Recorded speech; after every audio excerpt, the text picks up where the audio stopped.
नमस्कार, nation TV Bharat में आपका स्वागत है। मैं हूं सुमन। आइए आज की खास खबरों से कराती हूं रूबरू। हरिद्वार पुलिस ने 48 घंटे में ब्लाइंड मर्डर केस का खुलासा करते हुए दिव्यांग ई रिक्शा चालक मनीष की हत्या के आरोपी अयान उर्फ सुन्नत को गिरफ्तार कर लिया है। मोबाइल छीनने के विरोध में आरोपी ने अपने साथी के साथ मिलकर वारदात को अंजाम दिया। आरोपी की निशानदेही पर शव बरामद किया गया है, जबकि दूसरा आरोपी फरार है। पुलिस ने संबंधित धाराओं में मुकदमा दर्ज कर आगे की कार्रवाई शुरू कर दी है। वहीं साक्ष्य मिटाने के लिए शव को प्लास्टिक के कट्टे में भरकर सुपरवाइजर हॉस्टल के पास झाड़ियों में फेंक दिया और ई रिक्शा लवारिस छोड़कर फरार हो गया।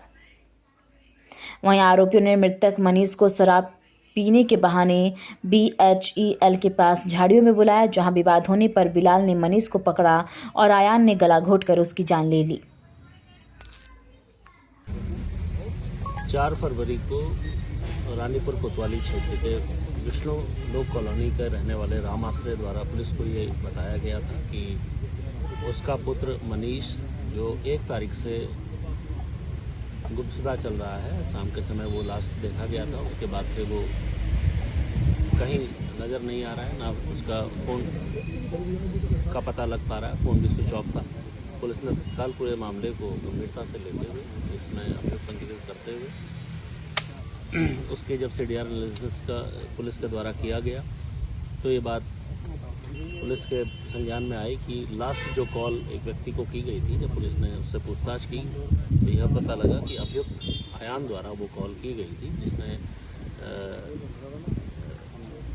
उसका फ़ोन यूज़ किया था। पुलिस के द्वारा अयान को जब हिरासत में लिया, उससे पूछताछ की गई तो उसके द्वारा थोड़ी सख्ती से पूछताछ में ये बात बताई गई कि उसके द्वारा सर्वप्रथम मनीष से ये फ़ोन छीना गया था, उसे छीन के वो भागा था। इस बीच वो कॉल उसके द्वारा की गई थी।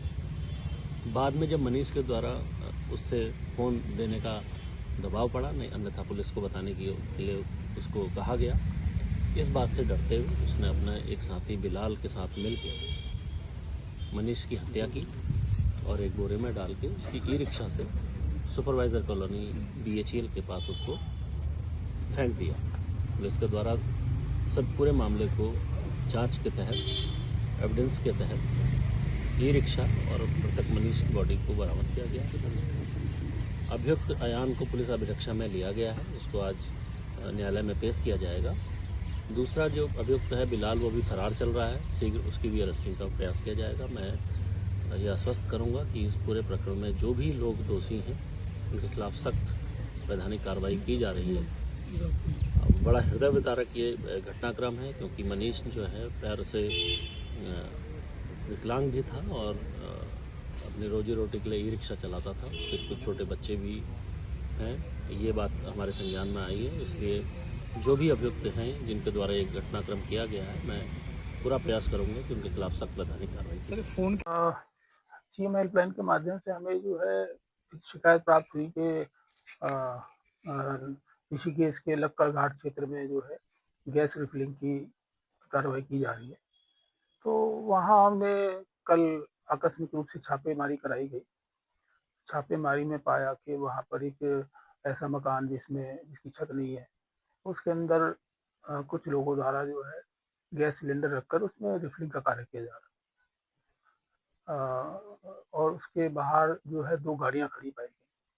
विषय की गंभीरता देखते हुए पुलिस को भी का भी सहयोग लिया गया और जब वहां अंदर जाके देखा तो भारी संख्या में अंदर गैस सिलेंडर और जो छोटे सिलेंडर से बड़े सिलेंडरों में गैस भरने के लिए उनको उपकरण चाहिए, motor, electronic motor, 5 electric motor और तराजू और gas cylinder.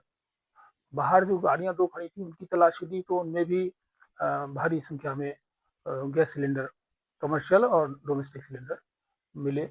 Total 134 cylinder commercial व्यावसायिक और 12 सिलेंडर घरेलू वहाँ मौके पर बरामद हुए और 5 मोटर, इलेक्ट्रॉनिक मोटर प्राप्त हुई, बरामद हुई और तराजू प्राप्त हुई और बांसुरी प्राप्त हुई, जो जिनसे रिफिलिंग की जाती है।